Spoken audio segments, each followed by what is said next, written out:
Hello friends, good morning to all of you. अगर आप class 12th में हैं और 12th की एग्ज़ाम देने वाले हैं तो ये वीडियो आप ही के लिए है।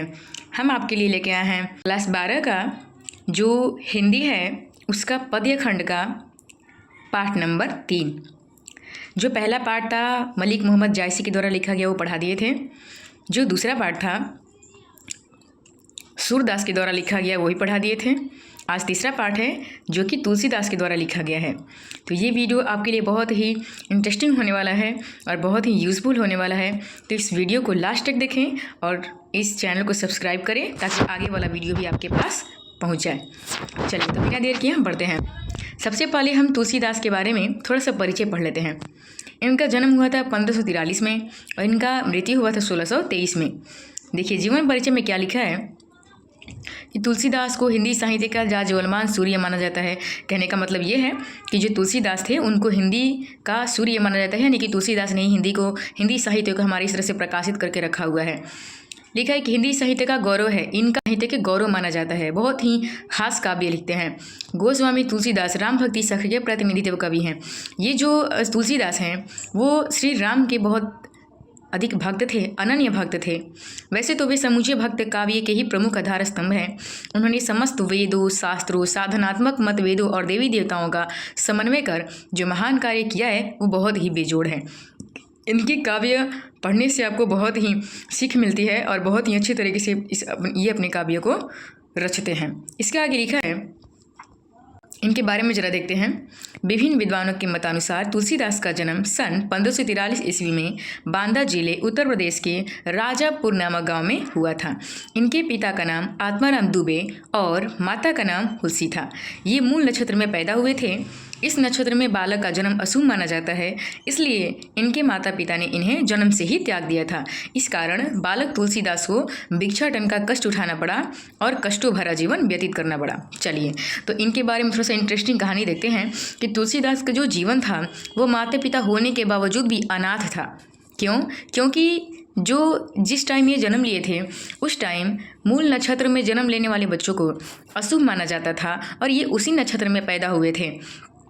तो इसके वजह से देखिए दुनिया जहान माने इनके माता पिता भी मूल नक्षत्र में पैदा होने की वजह से इनको अशुभ मान लिए थे और बचपन में ही इनको छोड़ दिए थे। अब बताइए कि माता पिता रहते हुए भी इन्होंने अनाथ के जीवन बिताया क्योंकि उनके माता पिता नहीं अपना रहे थे। इनके माता पिता, इनके सगे संबंधी, रिश्तेदार कोई भी इनको अपना नहीं रहा था क्योंकि सारे लोगों के दिमाग में ये बैठ गया था कि ये मूल नक्षत्र में पैदा हुए हैं तो ये अच्छे नहीं होंगे, ये अशुभ हैं। बहुत ही कष्टों भरा इनका जीवन बीता। मतलब यहाँ भीख मांगते हैं, वहाँ भीख मांगते हैं, तरह तरह के इनको सुनने पड़े ताने, तरह इनकी जीवन बहुत कष्ट में बीती थी। चलिए आगे लिखा है, कुछ समय उपरांत बाबा नर हरिदास ने बालक तुलसीदास का पालन पोषण किया और उन्हें शिक्षा दीक्षा प्रदान की। तुलसीदास का विवाह दीनबंधु दास की पुत्री रत्नावली से हुआ। पत्नी के प्रति अत्यधिक आसक्ति होने के कारण एक बार वे पत्नी के मायके जाने पर उसके पीछे पीछे उस ससुराल चल पहुँचे। तब पत्नी ने उन्हें फटकारते हुए कहा था, सुनिए, सबसे पहले तो इनके माता पिता इनको छोड़ दिए थे। दूसरा कि जैसे ही ये बाबा नर हरिदास को मिले तो उन्होंने इनका पालन पोषण किया और इनको बड़ा किया, इनको शिक्षा दीक्षा दिया, पढ़ाया लिखाया भी। बड़े हो जाने के बाद तुलसीदास का विवाह दीनबंधु दास की बेटी रत्नावली से कर दिया गया जो कि काफ़ी अधिक सुंदर थी। रत्नावली से प्रेम विवाह कर दिया गया और इनको जीवन में पहली बार किसी से प्रेम मिला था, वो थी रत्नावली। इसलिए वो उनसे एक क्षण के लिए भी दूर नहीं रहना चाहते, काफ़ी अधिक प्रेम करते थे। तो एक बार की बात है कि रत्नावली जो इनकी पत्नी थी वो अपने मायके चली गई। तो जब मायके गई तो तुलसीदास को उनके बिना रहा नहीं गया। एक क्षण भी वो पत्नी के बिना नहीं रह पाते थे क्योंकि प्यार उन्हीं से मिला था, बचपन से कोई उनको प्यार नहीं दिया था। अब हुआ क्या कि जब मायके चली गई तो ये भी पीछे पीछे चले। उनकी पत्नी, उनको काफ़ी ख़राब लगा कि हमारे पीछे पीछे यहाँ तक आ गई, शरीर जो हाड़ मांस का शरीर है इसमें क्या रखा हुआ है, अगर आप भगवान की भक्ति करेंगे तो बहुत कुछ मिलेगा। देखिए उनकी पत्नी ने उन्हें क्या कहा था, फटकार दिया था, डांट दिया था, लाज न आवत आपको दौरे अहाय साथ, धिक धिक ऐसे प्रेम को कहा मैं नाथ, अस्थि चरण मैं देह मम तामो ऐसी प्रीति, ऐसी जो श्री राम में होती न भव भीति। सुनिए उनकी पत्नी, देखिए सब कुछ तो उनको छोड़ ही दिए, सब लोग धिक्कार ही दिए, उनकी पत्नी फटकार दी। क्या बोली कि आपको लाज नहीं आता है कि मेरे हाड़ मांस के शरीर से आप इतना प्रेम करते हैं कि मेरे पीछे पीछे यहाँ तक दौड़े दौड़े चले आए। इस जो हाड़ मांस की शरीर है उसमें क्या रखा हुआ है? आपको इतना ही प्रेम है तो आप श्री राम से प्रेम करिए, हमसे प्रेम करने से कोई फ़ायदा नहीं है आपको। मतलब बुरा लाज शर्म बुरा निहार देश की वजह से उनको काफ़ी ख़राब लगा, उन्हें वहाँ से वो चल गए। पत्नी के इस फटकार ने पत्नी आसक्त विषयी तुलसी को महान राम भक्त एवं महाकवि बना दिया। उनका समस्त जीवन प्रवाह ही बदल गया।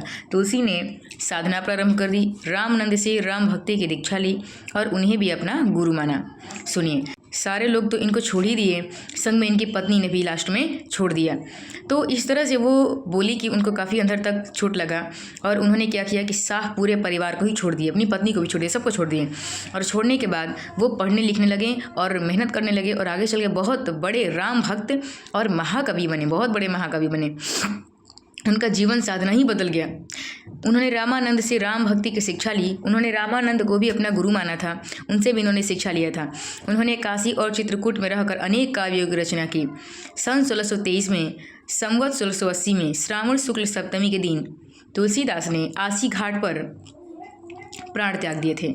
उनके मृत्यु के बारे में कहा जाता है कि संवत 1680 गंग के तीर श्रावण शुक्ल सप्तमी तुलसी तजय शरीर। कहने का मतलब ये है कि ये श्रावण शुक्ल सप्तमी के दिन गंगा जी की नदी के किनारे अपना प्राण त्याग दिए थे। इनकी रचनाएं देखते हैं। रचनाएं रामचरितमानस तुलसी द्वारा ही रचित विश्व प्रसिद्ध घटना है।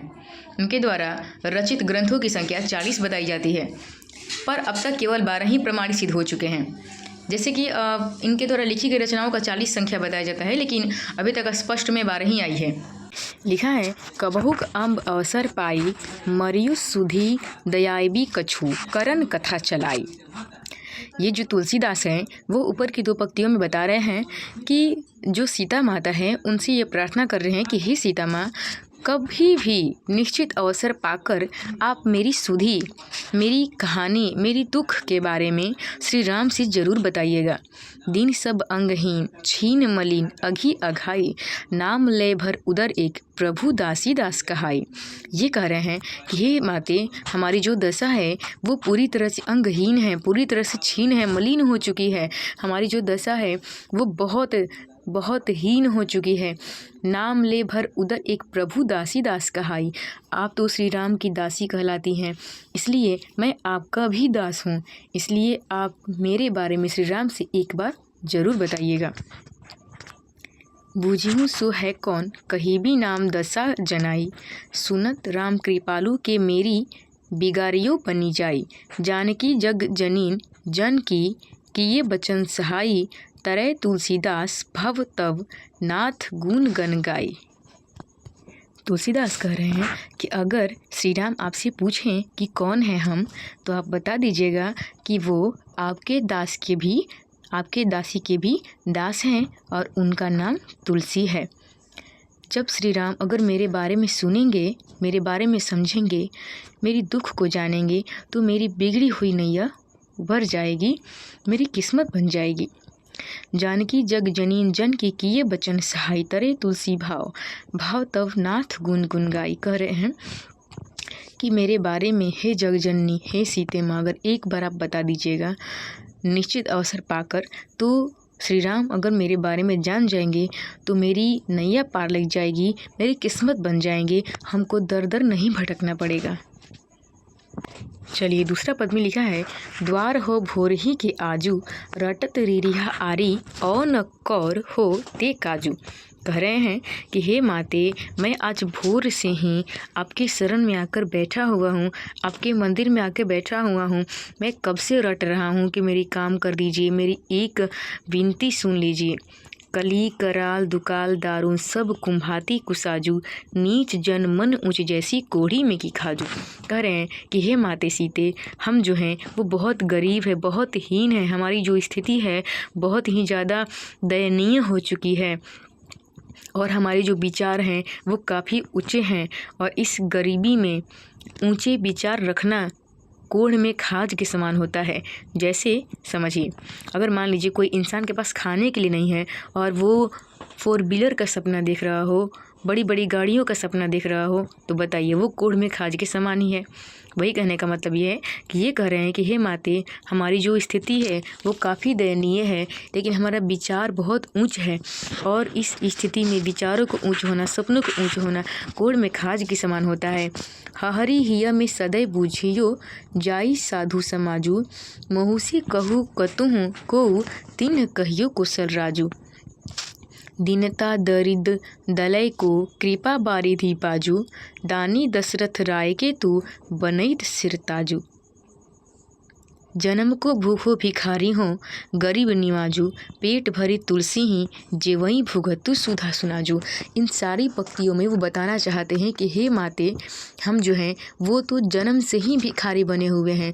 जन्म लेते हमारे माता पिता छोड़ दिए, शादी होने के बाद पत्नी छोड़ दी, हम तो जन्म से ही भीख मांगते मांगते अपना जीवन गुजार रहे हैं।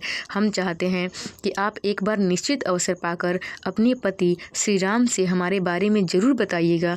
अगर वो हमारे बारे में जानेंगे तो हमारी स्थिति ज़रूर सुधर जाएगी। हमने उनके बारे में सुना है कि वो बहुत ही उदार दिल वाले हैं, सबकी दुख को दूर करते हैं और इसलिए मैं चाहता हूँ कि आप भी हमारे बारे में उनसे बात करें। मैं ये सब बातें श्री राम से खुद न कहकर आपसे कहलवाना चाहता हूँ, क्योंकि वो आपकी बातें अवश्य मानेंगे और क्योंकि आप उनकी पत्नी हैं और जिनसे किसी का ज़्यादा लगाव होता है लोग उनकी बातें ज़रूर मानते हैं। और आप यदि वो आपसे पूछे कि कौन है तो आप ज़रूर बताइएगा कि मैं श्री राम के दासी के भी दास हूँ, यानी कि हे माते, मैं आपका भी दास हूँ। मेरा नाम तुलसी है। मेरे बारे में ज़रूर बताइएगा कि मेरी जो ज़िंदगी है, मेरी जो जीवन है वो बहुत ही दयनीय, बहुत ही कठिनता से बीत रही है। इसलिए मैं चाहता हूँ कि श्री राम मेरे बारे में जाने और मुझे आशीर्वाद दें और मेरी जो डूबती हुई नैया है उसको पार लगाएं, क्योंकि जीवन में मुझे कभी भी प्रेम नहीं मिला। तो इस जो चैप्टर है तुलसीदास के द्वारा लिखा गया, इसमें यही सारी चीज़ें बताई गई है कि ये श्री राम से अपनी गाथा बताना चाहते हैं, लेकिन खुद श्री राम से नहीं बता रहे हैं। वो माता सीता से कहलवाना चाहते हैं, क्योंकि उन्हें ऐसा लगता है कि माता सीता उनकी पत्नी है तो उनकी बात वो सबसे पहले मानेंगे। चलिए मिलते हैं अगली वीडियो में अगला चैप्टर के साथ। तब तक के लिए बाय, बेस्ट ऑफ लक। अगर ये वीडियो आपको अच्छा लगा तो सब्सक्राइब ज़रूर करिएगा।